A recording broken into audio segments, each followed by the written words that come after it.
A man offered a secret mountain path to an invading emperor, sealing the fate of 300 legendary warriors and shifting the course of an ancient war. A celebrated war hero, once trusted by George Washington himself, plotted to hand over a critical American fort to the British for a bag of gold and a new title. A world-renowned leader's closest confidant and political heir, a man once seen as a national savior, secretly collaborated with his nation's brutal invaders, establishing a puppet regime that horrified his countrymen. A military commander stood by and watched his forces get routed in a pivotal battle, having already struck a deal with the enemy that would cede control of a vast and wealthy territory for nearly 2 centuries. Number 8. The pact that secretly doomed millions and ignited a world war. It was August 1939. Europe was a powder keg, and everyone knew it. Nazi Germany, under Adolf Hitler, was hungry for more territory.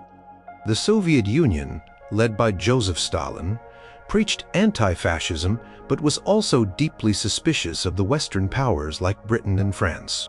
These Western allies were desperately trying to form an alliance with Stalin to stop Hitler. Negotiations were tense, dragging on through the summer. Then, suddenly the world gasped. On August 23, 1939, news broke from Moscow. Germany and the Soviet Union, 2 nations that supposedly hated everything the other stood for, had signed a non-aggression pact. Foreign ministers Joachim von Ribbentrop for Germany and Vyacheslav Molotov for the USSR put their names to paper. Publicly, it was a promise not to attack each other for 10 years. It stunned the world. How could sworn ideological enemies make peace? Britain and France felt a chill. Their negotiations with Moscow were clearly dead. The real bombshell was hidden from public view. Tucked away in the agreement was a secret additional protocol. This wasn't about peace. It was about carving up Eastern Europe. 2 dictators had secretly agreed on spheres of influence. Poland, the nation Hitler was openly threatening, was to be sliced in 2. Germany would take the western part, and the Soviet Union would grab the east. The Baltic states, Estonia, Latvia, and Lithuania were designated for the Soviet sphere, as was Bessarabia in Romania. Finland also found itself in the Soviet crosshairs. This secret deal was a master class in cynical betrayal. Stalin betrayed the global anti-fascist movement he claimed to lead. He also betrayed any trust Britain and France might have had in him as a potential ally against Hitler. Hitler, for his part, secured his eastern flank, ensuring he wouldn't have to fight a 2-front war immediately. He could now unleash his forces on Poland without fear of Soviet intervention.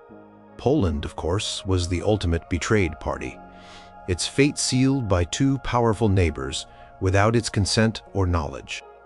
Pact effectively gave Hitler a green light. The ink was barely dry when the consequences hit. Just 9 days later, on September 1, 1939, German panzers rolled into Poland. World War II had begun. Britain and France, honoring their treaty obligations to Poland, declared war on Germany. Then, on September 17th, as Polish forces reeled from the German onslaught, the Soviet Red Army invaded from the east, grabbing its pre-agreed share. Poland, caught in a vice, was crushed and disappeared from the map once more, its government fleeing into exile. The betrayals outlined in the secret protocol continue to unfold. In November 1939, the USSR attacked Finland in the Winter War. The Finns fought fiercely and inflicted heavy losses on the Soviets, but were eventually overwhelmed and forced to cede significant territory, including the Karelian Isthmus. In the summer of 1940, the Soviet Union occupied and then illegally annexed Estonia, Latvia, and Lithuania, snuffing out their independence for half a century. Romania was forced to cede Bessarabia and northern Bukovina to the USSR after receiving an ultimatum. The Molotov-Ribbentrop Pact didn't just redefine these nations by erasing borders and sovereignty. It fundamentally redefined the geoling landscape. It directly enabled the start of the most destructive war in human history. The pact itself was a betrayal of convenience, lasting only until June 22, 1941, when Hitler betrayed Stalin and launched Operation Barbarossa, the massive invasion of the Soviet Union. But the legacy of that initial cynical agreement endured long after the pact was broken. Post-war, the Soviet Union largely retained the territories it had gained or solidified its influence over them, shaping the map of Cold War Europe. The nations caught in the middle, particularly Poland and the Baltic states, saw their destinies violently altered, their populations subjected to decades of foreign occupation, deportations, and repression, all stemming from a secret handshake in Moscow. The pact remained a bitter memory. Its secret protocols denied by Soviet authorities for decades, a stark symbol of big power politics trampling on the rights and existence of smaller nations. Number 7. The man whose name became a curse word for treason. Imagine your country is invaded. Now imagine one of your own prominent political figures, a former Minister of Defense, no less actively helps the invaders take over. That's what happened in Norway in 1940. And the man's name was Vidkun Quisling. His actions were so shocking that his surname, Quisling, literally became a synonym for traitor in many languages. Vidkun Quisling had founded a small fascist party in Norway in the 1930s called Nasjonal Samling, National Union. It wasn't very popular, never gaining much traction with Norwegian voters who valued their democracy. Quisling had ambition and a belief in authoritarian rule. As tensions rose in Europe with Nazi Germany's aggression, Quisling began to see an opportunity. He met with Adolf Hitler in December 1939, discussing the possibility of a German-backed coup in Norway. He argued that the Norwegian government was secretly pro-British and that a German occupation was necessary to protect Norway. On April 9, 1940, Germany launched its invasion of Norway, Operation Weserübung. The Norwegian government and King Haakon VII were taken by surprise. As German forces landed, chaos erupted. In this critical moment, with the legitimate government attempting to organize resistance and flee the capital, Quisling saw his chance. That same evening, he went on Norwegian radio and boldly declared himself the new prime minister, announcing that the legitimate government had abdicated, which it hadn't. He ordered Norwegian forces to stop resisting the Germans. This was an act of breathtaking treachery. While his countrymen were trying to fight off an invasion, Quisling was essentially inviting the invaders in and trying to usurp power. His government was a farce that had no popular support and no real authority. Even the Germans were initially unsure about him, finding him somewhat unstable. However, after a few chaotic days, the Germans realized he could be a useful puppet. The legitimate Norwegian government and the king refused to surrender, eventually escaping to Britain to lead a government in exile and continue the fight. For the next 5 years, Quisling served the Nazi occupiers. He was eventually appointed minister-president in 1942, heading a collaborationist regime that was deeply unpopular with the vast majority of Norwegians. His government helped the Germans exploit Norwegian resources, persecuted opponents, and participated in the deportation of Norwegian Jews to Nazi death camps. Approximately 773 Norwegian Jews were arrested and deported, with only a handful surviving. The Norwegian resistance movement grew strong, opposing both the German occupation and Quisling's regime. Quisling's betrayal redefined Norway's wartime experience. It forced Norwegians to choose sides, collaborate, or resist. The overwhelming majority chose resistance, either actively or passively, fostering a strong sense of national unity against both the foreign occupier and the domestic traitors. The king and the government in exile became powerful symbols of Norwegian sovereignty and defiance. The term Quisling spread internationally as a label for any politician who collaborated with Nazi Germany in other occupied countries. When Germany surrendered in May 1945, Quisling was arrested. He was tried for treason, murder, and other crimes. He maintained his innocence, claiming he had acted in Norway's best interests to prevent worse outcomes. Few believed him. Court found him guilty, and he was executed by firing squad on October 24, 1945. His name, however, lived on, forever staining the dictionary as the ultimate term for a citizen who betrays their nation to an enemy. Norway, fiercely independent, emerged from the war with its democratic institutions restored and a heightened sense of national identity forged in opposition to Quisling's treachery. Number 6. The war hero who surrendered his nation to its conquerors. Marshal Philippe Pétain was a name synonymous with French heroism. In World War I, he was celebrated as the Lion of Verdun for his stoic defense of the fortress city against a massive German onslaught in 1916. He became a national icon, a symbol of French resilience and victory. So, when France faced another German invasion in May 1940, it was perhaps understandable that many looked to the aging Marshal, then 84, for leadership and salvation. What happened next, however, would tear France apart and tarnish his legacy forever. As German forces blitzed through France in May and June 1940, using their ineffective blitzkrieg tactics, the French military and its British allies were overwhelmed. Panic set in. The French government was in disarray, debating whether to fight on from its colonies or seek an armistice. On June 16, 1940, with Paris already occupied, Prime Minister Paul Reynaud resigned, and President Albert Lebrun appointed Marshal Pétain as his successor. Many French citizens breathed a sigh of relief, believing the hero of Verdun would find an honorable way out of the disaster. Just days later, on June 22, 1940, Pétain's government signed an armistice with Nazi Germany. The terms were harsh. Germany would occupy the northern and western 3/5 of France, including Paris and the entire Atlantic coast. The remaining southern 2/5, a free zone, would be governed by Pétain's regime from the spa town of Vichy.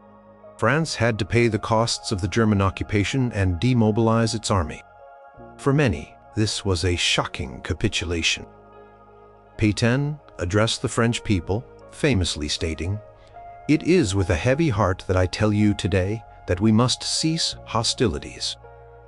He argued that the armistice was necessary to save France from total destruction and to protect its people. He initiated what he called the Révolution Nationale, National Revolution, a conservative authoritarian program that rejected many of the secular and democratic principles of the French Republic. The Vichy regime's motto became Travail, famille, patrie, work, family, fatherland, replacing the Republic's liberté, égalité, fraternité, liberty, equality, fraternity. This decision to collaborate with Nazi Germany, rather than resist, redefined France. It split the nation profoundly. While some French citizens, exhausted by war and trusting Pétain, initially supported Vichy, many others were horrified. General Charles de Gaulle, then a little-known officer, fled to London and, in a famous radio broadcast on June 18, called on the French people to continue the fight, forming the Free French movement. This marked the beginning of the French resistance. The Vichy regime, under Pétain's leadership, became increasingly enmeshed in collaboration with the Nazis. Passed anti-Semitic laws, mirroring Germany's Nuremberg laws, even before explicit German demands. Vichy authorities actively participated in rounding up Jews, including French citizens, for deportation to Nazi concentration and extermination camps. French police helped the Gestapo hunt down resistance, fighters, and political opponents. Pétain met with Hitler in Montoire in October 1940, publicly shaking his hand and declaring France's entry into a policy of collaboration. The existence of Vichy France redefined the country's identity during the war and its aftermath.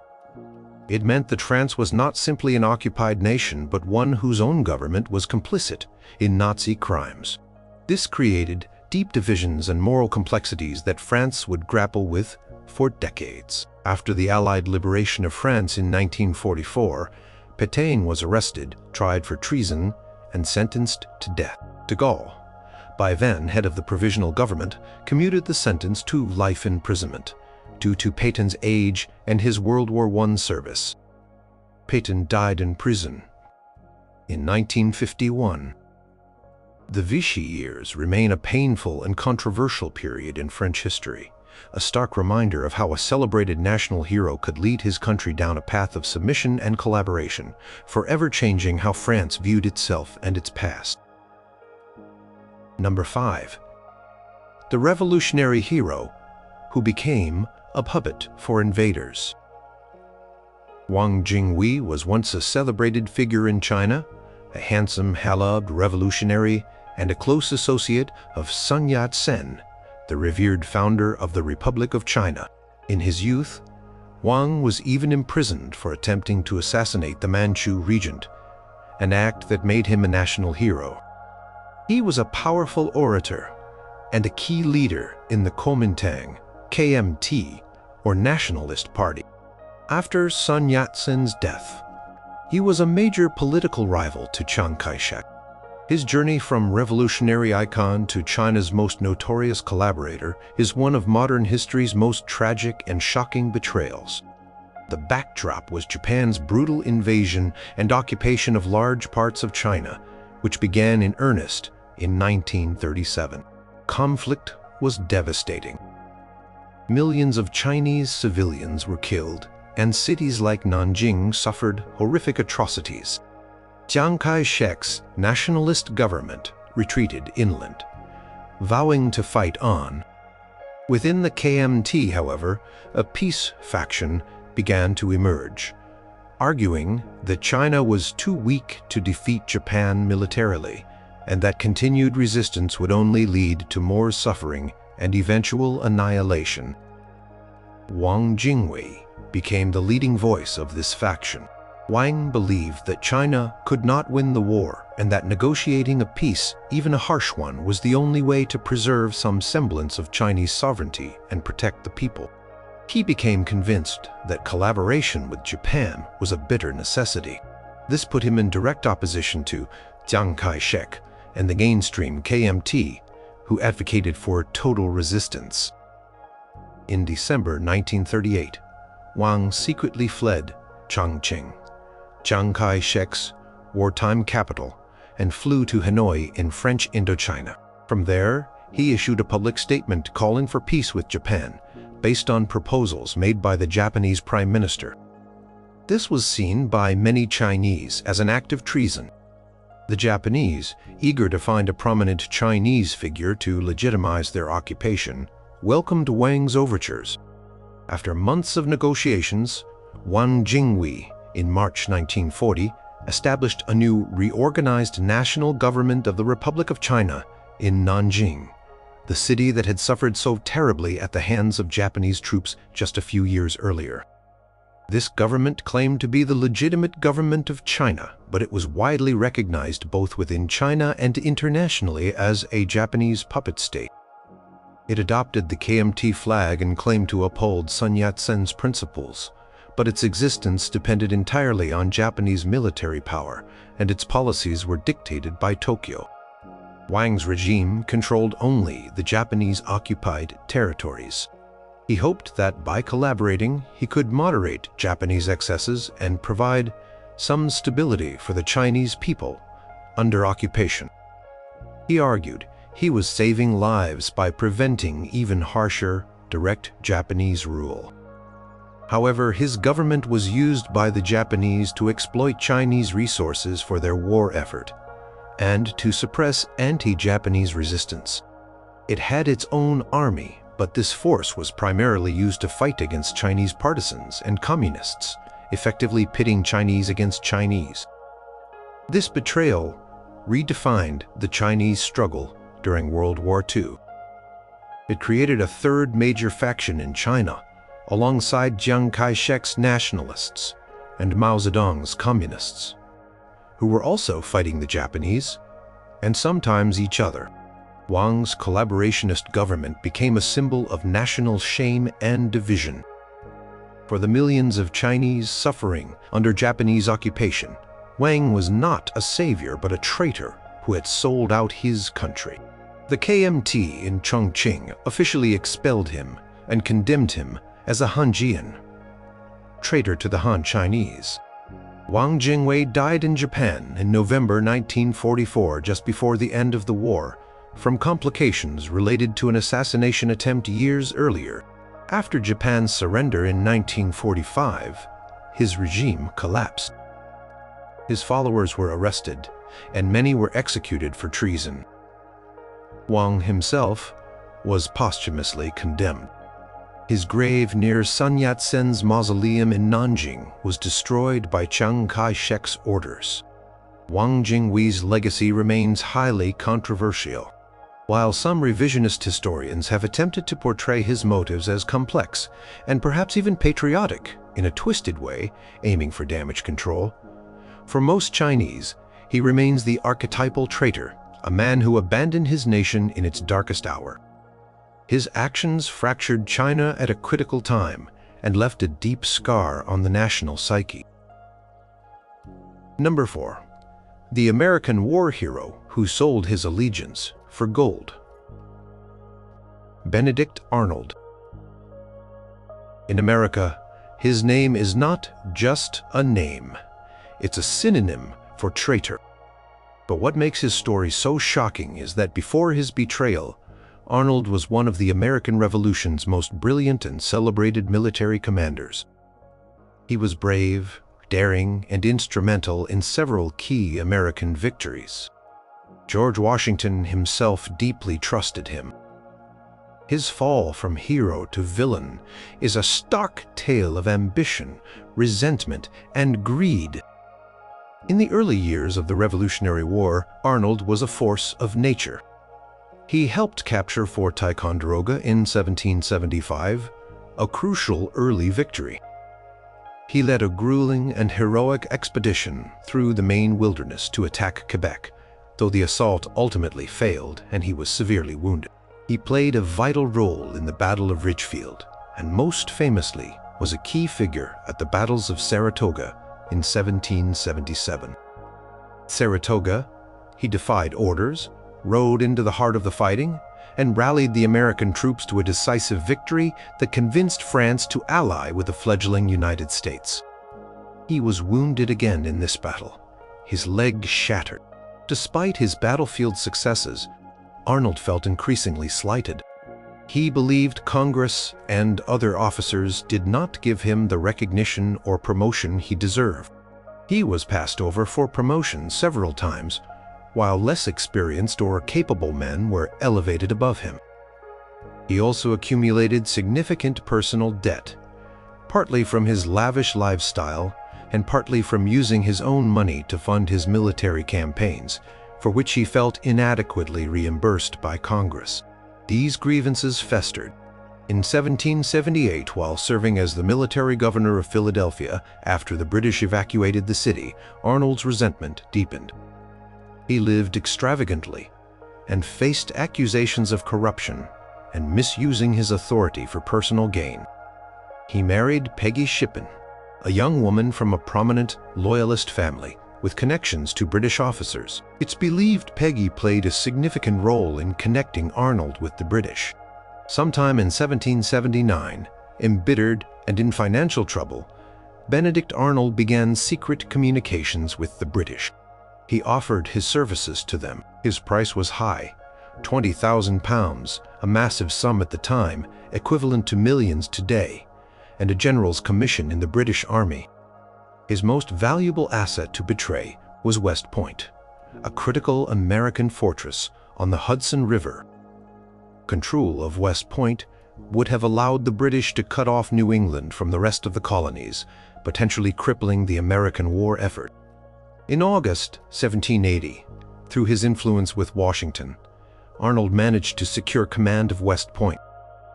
He then systematically weakened its defenses and prepared to hand over its plans and surrender it to the British when they launched an attack. The plot was intricate. Arnold was to meet with British Major John Andre, the Adjutant General of the British Army in North America, to final the plans. Andre, traveling in disguise, met Arnold and received the crucial documents. However, on his way back to British lines, Andre was captured by American militiamen. The incriminating papers hidden in his boot were discovered, exposing the entire conspiracy. When Arnold learned of Andre's capture, he knew the game was up. He hastily fled to a British warship, the Vulture, just hours before General Washington arrived at West Point for a planned meeting with him. Washington was stunned and deeply dismayed by the betrayal of a man he had held in such high esteem, reportedly exclaiming, "Arnold has betrayed us. Whom can we trust now?" Benedict Arnold did receive his British commission as a brigadier general and a smaller sum of money, around £6,000. He led British troops on raids in Virginia and Connecticut, fighting against his former countrymen. After the war, he moved to England and then to Canada, but he was never fully trusted or accepted by the British, and he was widely despised in America. He died in London in 1801, a man without a country. Arnold's betrayal redefined the concepts of loyalty and treason in the young United States. While it didn't succeed in derailing the revolution, it sent shockwaves to the Continental Army and American society. It highlighted the fragility of the revolutionary cause and the internal dangers it faced. His name became a permanent fixture in the American lexicon as the ultimate symbol of treachery. West Point, the fort he tried to sell, became even more significant as a symbol of American resilience and integrity, eventually becoming the site of the United States Military Academy. Number 3. The general who watched his nation fall to foreigners. The Battle of Plassey in 1757 is often cited as the moment the British truly began their conquest of India. It wasn't a massive battle in terms of numbers, but its political consequences were immense. And at the heart of this pivotal event was an act of betrayal by an Indian general named Mir Jafar, a man whose actions helped hand over the vast wealth of Bengal to the British East India Company, paving the way for nearly 200 years of British rule in the subcontinent. Context was the growing power of European trading companies in India. The British East India Company had established a significant presence in Bengal, one of the richest provinces of the Mughal Empire, known for its textiles and saltpeter. Siraj-ud-Dowlah was the young Nawab, ruler of Bengal. He was wary of the company's increasing influence and its fortification of Calcutta, now Kolkata.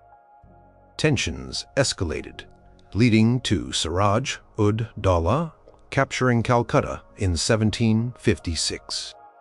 The British, led by Robert Clive, a bold and ambitious company official, were determined to retake Calcutta and punish the Nawab. Clive, however, knew his forces were outnumbered. Siraj-ud-Dowlah's army was vast, numbering around 50,000 soldiers, including cavalry and war elephants, against Clive's modest force of about 3,000 men, a mix of British soldiers and Indian sepoys. Clive needed an advantage beyond military might. He found it in conspiracy. A group of powerful and disgruntled figures in Siraj-ud-Dowlah's court were plotting against him. This group included wealthy bankers like the Jaga Seths, who were unhappy with the Nawab's financial demands, and key military commanders. The most important among them was Mir Jafar, Siraj-ud-Dowlah's uncle by marriage and one of his principal generals, the commander-in-chief of the army, Bakshi, Mir Jafar, had his own ambitions to become Nawab. Clive secretly negotiated with Mir Jafar and the other conspirators through intermediaries like William Watts, a company agent, and an Armenian merchant named Khoja Petrus Eraton. The deal was simple. Mir Jafar would betray Siraj-ud-Dawla during the upcoming battle. In return, the British East India Company would install Mir Jafar as the new Nawab of Bengal. Mir Jafar also promised hefty financial rewards to the company and its officials, including Clive himself. The showdown came on June 23, 1757, at Plassey, a mango grove north of Calcutta. As the battle began, a large portion of the Nawab's army, commanded by Mir Jafar and other conspirators, stood idle. They made no move to engage Clive's forces. Siraj-ud-Dawla urged Mir Jafar to attack, but the general advised him to withdraw for the day and resume fighting the next morning, falsely claiming the situation was under control. Confused and betrayed by his own commanders, Siraj-ud-Dawla's remaining loyal troops fought bravely but were eventually overwhelmed by the disciplined fire of Clive's smaller army, especially after a sudden rainstorm soaked the Nawab's gunpowder, rendering his cannons ineffective while the British had tarpaulins to protect theirs. Seeing the tide turn, Siraj-ud-Dawla fled the battlefield. Mir Jafar, who had done nothing to help his Nawab, then formally joined Clive. Siraj-ud-Dawla was captured a few days later and executed reportedly on Mir Jafar's orders or with his complicity. Mir Jafar was duly installed as the new Nawab of Bengal by the British, a puppet ruler beholden to the East India Company. Mir Jafar's betrayal at Plassey redefined the future of Bengal and, by extension, India. It marked the beginning of direct British political control in India, as opposed to just commercial influence. Bengal, once a wealthy and independent province, became a resource to be exploited by the company. The vast sums of money extracted from Bengal funded the company's expansion across other parts of India and even contributed to Britain's Industrial Revolution. Mir Jafar himself found his new position to be a gilded cage. He was constantly pressured for more money by the company and was eventually deposed by them when he couldn't meet their demands, only to be briefly reinstated later. His name in India, much like Benedict Arnold's in America or Quisling's in Norway, became synonymous with traitor. The Battle of Plassey, enabled by this monumental betrayal, fundamentally altered the course of Indian history, leading to colonial subjugation that lasted for almost 2 centuries and reshaped the political, economic, and social fabric of the entire subcontinent. Number 2. The daggers that killed a republic and birthed an empire, Julius Caesar. The name itself echoes through history. A brilliant general, a Medic politician, a man who conquered Gaul and then Rome itself. By 44 BCE, he was the most powerful man in the Roman world, having been declared dictator for life. But his immense power and king-like ambitions deeply worried many Roman senators who cherished the traditions of the Roman Republic. Among them was Marcus Junius Brutus, a man Caesar considered a close friend, almost like a son. Their story culminated in one of history's most infamous betrayals, an act that plunged Rome into chaos and ultimately destroyed the republic it was meant to save. The Roman Republic had existed for nearly 500 years. Its system of governance with elected magistrates and a powerful Senate was designed to prevent any one man from gaining absolute power like the ancient Roman kings. But by Caesar's time, the Republic was plagued by corruption, civil wars, and the rise of powerful generals with loyal armies. Caesar was the most successful of these. After defeating his rival Pompey in a brutal civil war, he returned to Rome as its undisputed master. He initiated many reforms, some popular, but his accumulation of titles and honors, including Dictator Perpetuo, Dictator for Life, fueled fears that he intended to make himself king. Conspiracy formed within the Senate, involving around 60 senators. They called themselves the Liberators. Their motives were mixed. Some genuinely feared for the Republic. Others were driven by personal jealousy or ambition. Key figures included Gaius Cassius Longinus, a talented general who resented Caesar, and, most poignantly, Marcus Junius Brutus. Brutus came from a distinguished lineage. An ancestor, Lucius Junius Brutus, was credited with overthrowing the last Roman king and founding the Republic. This heritage weighed heavily on him. Caesar had pardoned Brutus after he fought on Pompey's side in the Civil War and had shown him great favor. Appointing him to high office, Caesar trusted him. The conspirators decided to strike on the Ides of March 15th, 44 BC. During a Senate meeting to be held at the Theater of Pompey. According to ancient historians like Suetonius and Plutarch, Caesar received several warnings that day. His wife, Calpurnia, had nightmares and begged him not to go. A soothsayer had famously warned him to beware the Ides of March. But Caesar, perhaps overconfident or fatalistic, dismissed the warnings and proceeded to the Senate. As Caesar took his seat, the conspirators surrounded him, pretending to present petitions. 1. Tullius Cimber pulled Caesar's toga from his neck, the signal to attack. The senators then drew daggers hidden beneath their robes and began stabbing him. Caesar initially tried to defend himself, but when he saw Brutus among his attackers, dagger in hand, he was said to have uttered his famous last words. Suetonius reports them as kai su teknon, Greek for "you too, my child." Other accounts suggest et tu Brute, Latin for "and you, Brutus." Whatever his exact words, the sense of profound betrayal was clear. Caesar then reportedly covered his face with his toga and fell at the foot of a statue of his former rival, Pompey, having been stabbed 23 times. The assassins believed they had saved the Republic. They ran into the streets proclaiming liberty.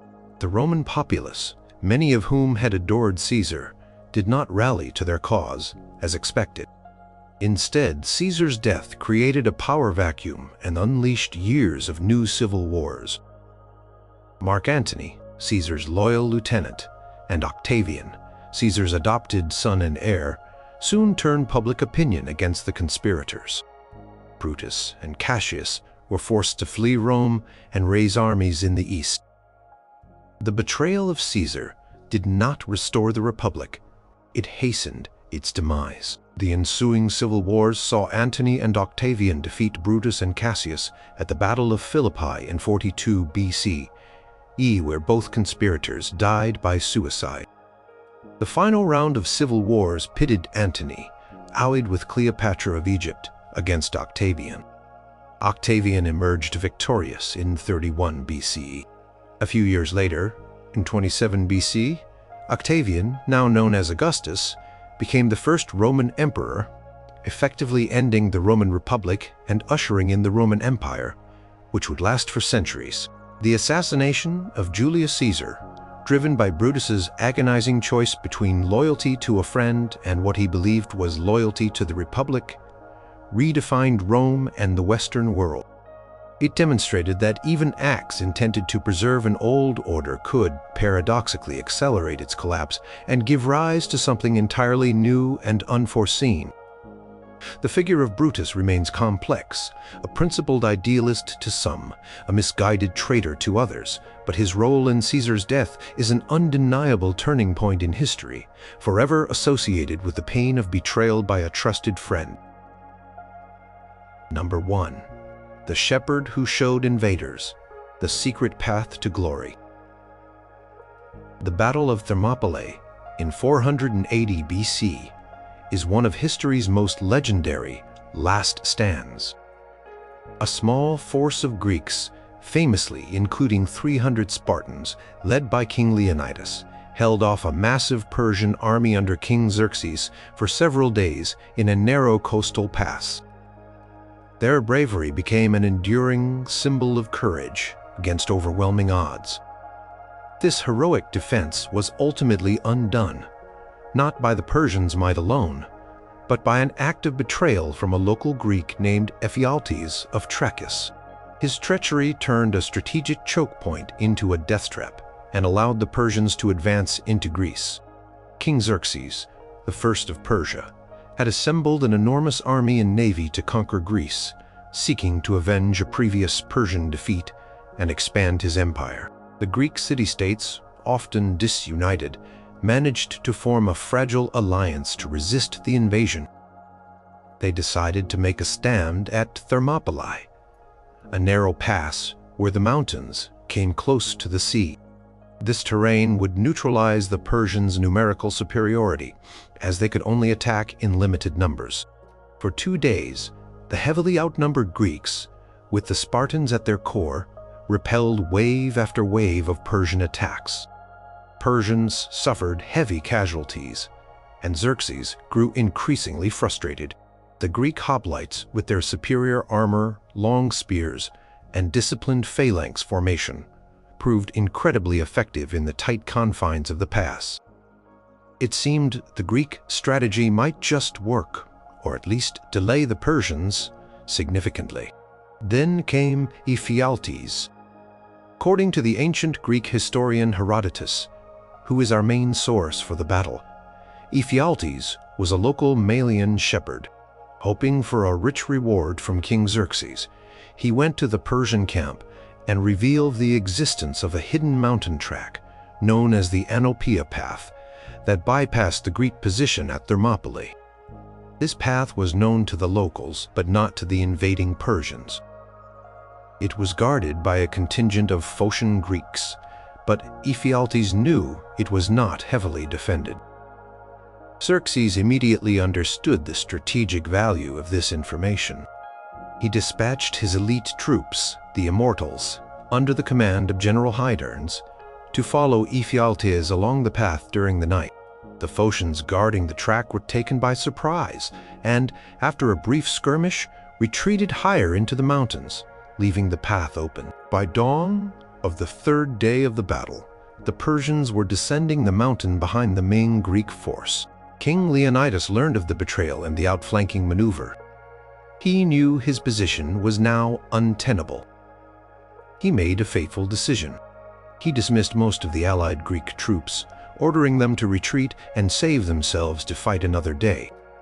However, his 300 Spartans, along with several hundred Thespians who chose to stay voluntarily, and some Thebans whose loyalty was suspect and who may have been kept as hostages, resolved to remain and fight to the death.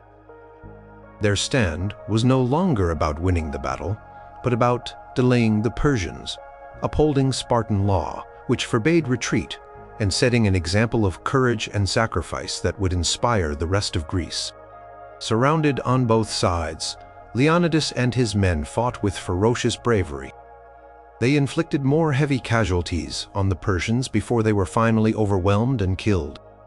Herodotus reports that Leonidas himself fell in the thick of the fighting, and a fierce struggle ensued over his body. Ephialtes' betrayal had immediate and devastating consequences. It led directly to the destruction of Leonidas's force and allowed the Persians to break through the Thermopylae Pass. The Persian army then marched south, sacking and burning Athens, whose population had been evacuated. The Greek fleet, which had been fighting a parallel naval battle at Artemisium, was forced to withdraw. However, the sacrifice at Thermopylae was not in vain. It bought precious time for the other Greek city-states to prepare their defenses. The story of Spartan heroism, despite the betrayal, galvanized Greek resistance. Later that year, the Greek navy won a decisive victory against the Persians at the Battle of Salamis, and the following year the combined Greek armies defeated the remaining Persian forces at the Battle of Plataea, ending Xerxes' invasion. Ephialtes' name became eternally synonymous with traitor in Greek culture. In modern Greek, Ephialtes literally means nightmare. Herodotus mentions that a price was put on his head by the Greek Amphictyonic League. He was eventually killed by another man for an unrelated reason, but the Spartans still rewarded his killer. The betrayal at Thermopylae redefined the narrative of the Greco-Persian Wars. It underscored the constant threat of internal disloyalty, even amidst acts of incredible heroism, and showed how a single individual's treachery could alter the course of a critical battle, nearly costing a civilization its freedom and forever etching his name into the annals of infamy. The stand itself, made possible in its tragic finality by this betrayal, became a cornerstone of Western identity, celebrating defiance against tyranny.